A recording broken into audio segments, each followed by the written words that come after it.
Mascarenhas, na sua opinião, qual é a causa da baixa participação de jogadores fluminenses em competições fora do estado e dos resultados tão esporádicos?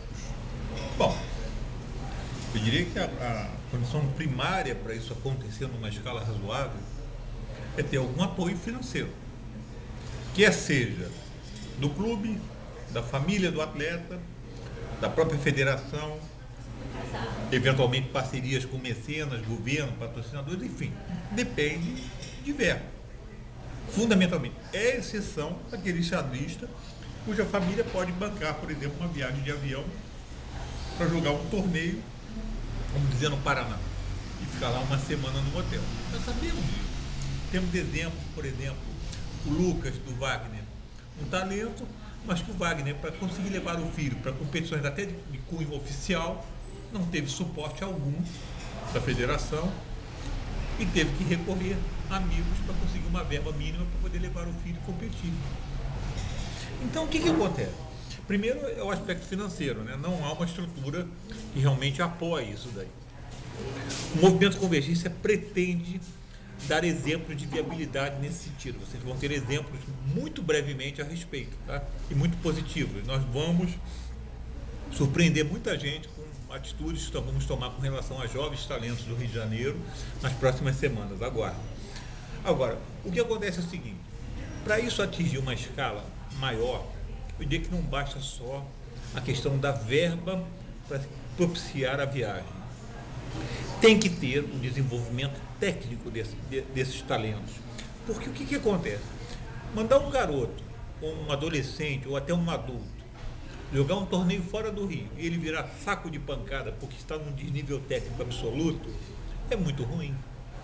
Então, para e passo a um suporte financeiro para os melhores, tem que haver, como eu falei antes, uma preparação técnica local desses atletas, para que eles sejam melhor posicionados nos eventos que eles jogarem e ganhem mais autoconfiança e prazer em competir externamente.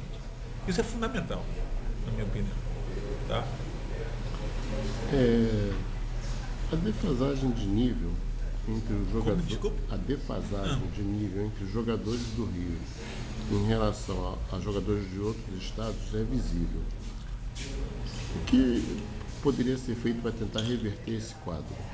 Bom, eu entendo que a custo bastante baixo, a primeira iniciativa é fortalecimento de clubes, com sessões de treinamento em clubes, com os melhores jogadores do clube passando informação para os mais jovens. Foi assim que eu cresci, de novo, no Olaria, quando Djalma Caiava levando revistas Arredrez, levando livros que ele possuía maravilhosos e gratuitamente, por prazer, passando informação para mim, para o Paulo Klinger, para vários outros jovens que jogavam xadrez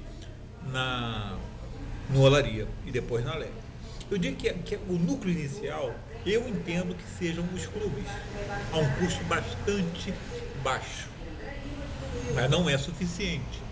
E de repente o melhor jogador de um clube é um classe A. E de repente aquele jovem vai jogar um torneio onde ele vai enfrentar talvez até MI. Então é complexo você dizer, mas é o início do processo. Porque uma outra coisa também que temos que ter em mente é o seguinte: o estudo, ele também pode ser autodidático. Isso aconteceu comigo também. O Caiafa me ensinou várias coisas, me forneceu vários livros, mas muito do aprendizado eu fazia sozinho na minha casa através do material que ele me fornecia, ou que me induzia a adquirir com muito esforço. Por exemplo, me lembro até hoje o prazer que eu tive quando eu fui na Padrão comprar minha primeira coleção de aberturas do Pacman. Eu fiquei maravilhado com os livros, apesar de serem desatualizados, eu fiquei maravilhado com o livro. Para mim era o estado da arte na época. Então, o que acontece? Agora, eu entendo que, à medida que você qualifique mais jogadores, o trabalho tem que ser dirigido naquilo que eu falei para você, em academias de excelência. Que nós devemos ter condição de sustentar com verbas, quer seja de patrocínio, quer seja de mecenas, entendeu?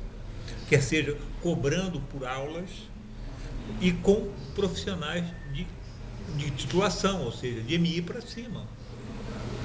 Isso, de certa forma, já acontece também fora do Rio. É um modelo muito simples, não tem muita mágica. Você contrata profissionais para passar informação. Agora, isso não cai do céu.